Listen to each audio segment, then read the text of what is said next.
जय हिंद दोस्तों, आप सभी का फिर से स्वागत है आपके अपने YouTube channel analysis with Raja sir में।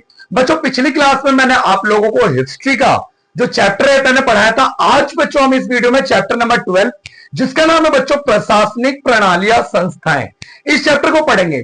बच्चों पढ़ना क्यों इंपॉर्टेंट है? एनालिसिस के अंदर हम जब पढ़ाई करते हैं बच्चों तो पढ़ना क्यों इंपॉर्टेंट है? मैं देखता हूं बच्चों व्यूज इतने व्यूज दे देते हैं और चैनल पे जहां पे आपको ये बेफालतू की इंफॉर्मेशन दी जाती है, उन वीडियोस पे तो आप इतना व्यूज दे देते हो, ठीक है, उनको देखते हो, शेयर करते हो, बट बच्चों जो पढ़ाई है इंपॉर्टेंट है उसको आप बिल्कुल देखने का काम ही नहीं करते हो। बच्चों एनालिसिस में एडमिशन ले लिया इसका मतलब ये थोड़ी कि अपने आप हम पास हो जाएंगे, उसके लिए हमें मेहनत करनी पड़ेगी। मैं ये क्यों कह रहा हूं आप लोगों से? देखिए, कल मैंने एनालिसिस का रिजल्ट डाउनलोड करा, ये पिछले अक्टूबर 2025 वाला रिजल्ट है। इस रिजल्ट में देखो बच्चों, मैं इस रिजल्ट को जूम करके दिखाता हूं आप लोगों को। इस रिजल्ट को मैं आपको जूम करके दिखाता हूं। ये देखिए, एमएस के अंदर फीमेल कैंडिडेट जो है, यहां पे सक्सेस रेट देखिए, बच्चे 67% बच्चे, 68% बच्चे, टोटल ओवरऑल देखिएगा तो 68% बच्चे पास है। इसका मतलब क्या हुआ?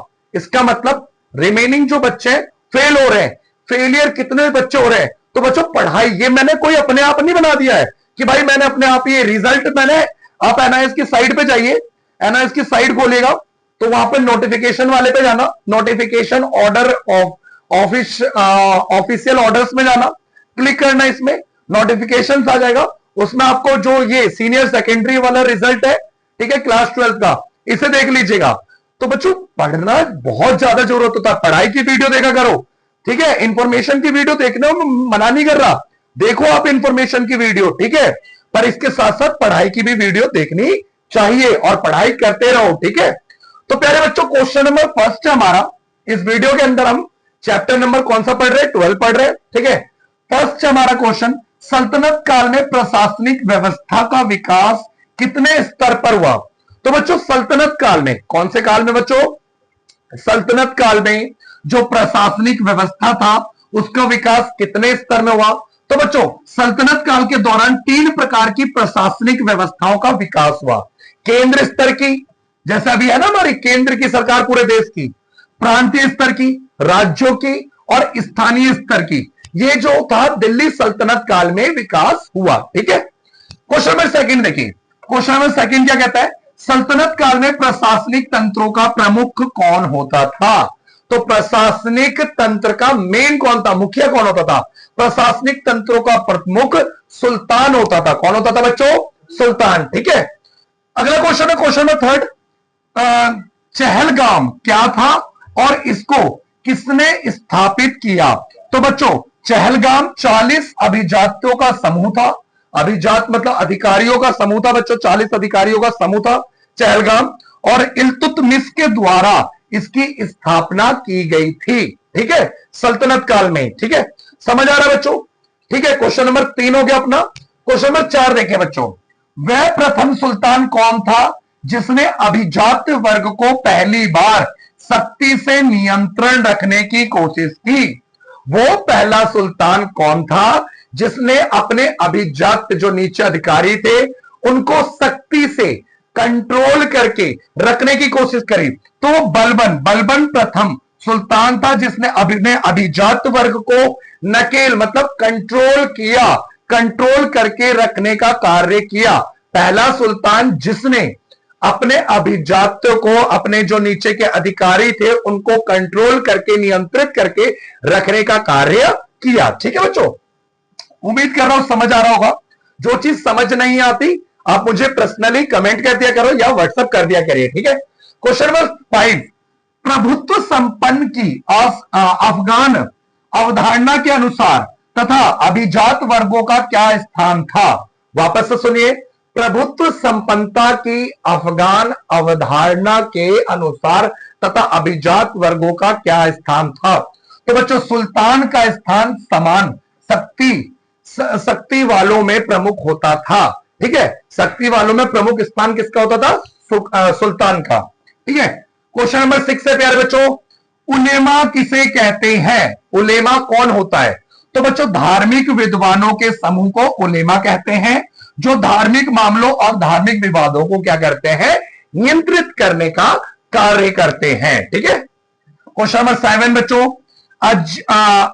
आरिज ए मुमालिक किसे कहा जाता है? वापस सुन लीजिए, आरिज ए मुमालिक किसे कहा जाता है?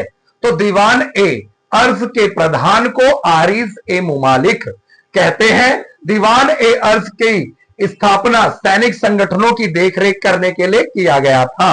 सैनिक संगठनों की देखरेख करने के लिए इसकी क्या की गई थी? स्थापना।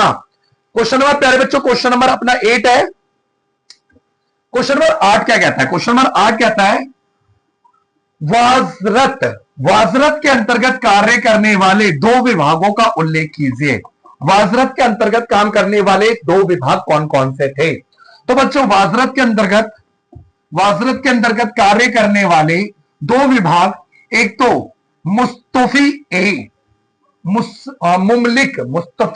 मुमलिक और दूसरा मुस्तौफी ए मुमलिक और मुस्तरिफ ए मुमलिक।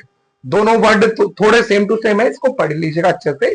ठीक है बच्चों, क्वेश्चन नंबर 9 है, अलाउद्दीन खिलजी ने सेना में कौन सी कार्य प्रणाली प्रारंभ करी थी?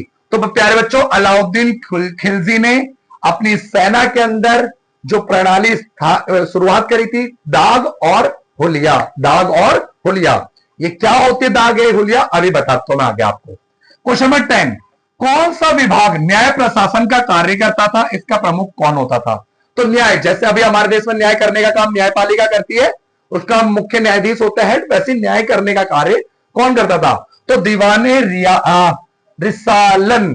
ठीक है, रिसालत, दीवाने ए रिसालत न्याय प्रशासन का कार्य करता था सल्तनत काल में, और इसका जो प्रमुख होता था उसे सदर कहते थे। ठीक है, तो ये बच्चों, प्यारे बच्चों, 10 क्वेश्चन हो गए अपने। ठीक है, इस वीडियो के अंदर हम ये 10 क्वेश्चन देखेंगे। नेक्स्ट वीडियो में पार्ट 2 ले आऊंगा, क्योंकि थोड़ी आज ज्यादा गर्मी है। ठीक है, तो ये 10 क्वेश्चन हो गए। और हाँ बच्चों, अगर आप हमारे चैनल पे नए हैं प्यारे बच्चों, तो चैनल को सब्सक्राइब कर लीजिएगा। किसी भी बच्चों को कोई डाउट है, मैं व्हाट्सएप के एक मैसेज पे रिप्लाई कर देता हूं लगभग जल्द से जल्द। ये मेरा नंबर है बच्चों, व्हाट्सएप नंबर है, पर्सनल मैसेज कर दीजिएगा। और आप चाहते हैं प्यारे बच्चों मुझसे क्लास लेना, तो क्लास ले सकते हैं। इसके लिए आपको पूरी हिस्ट्री की तैयारी हो जाएगी आपकी। 300 रुपीज लगेंगे बच्चों, जिसके अंदर मैं पर्सनल गाइड, पहले आप मुझसे कॉल पे बात कर लीजिए।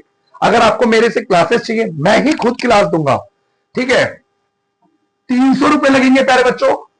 आप पहले फोन करके मुझसे बात कर लेना अच्छे से, फिर आप क्लास ज्वाइन कर सकते हो। ठीक है, मिलते हैं बच्चों अगली वीडियो में, तब तक के लिए जय हिंद, जय भारत। हाँ बाबू।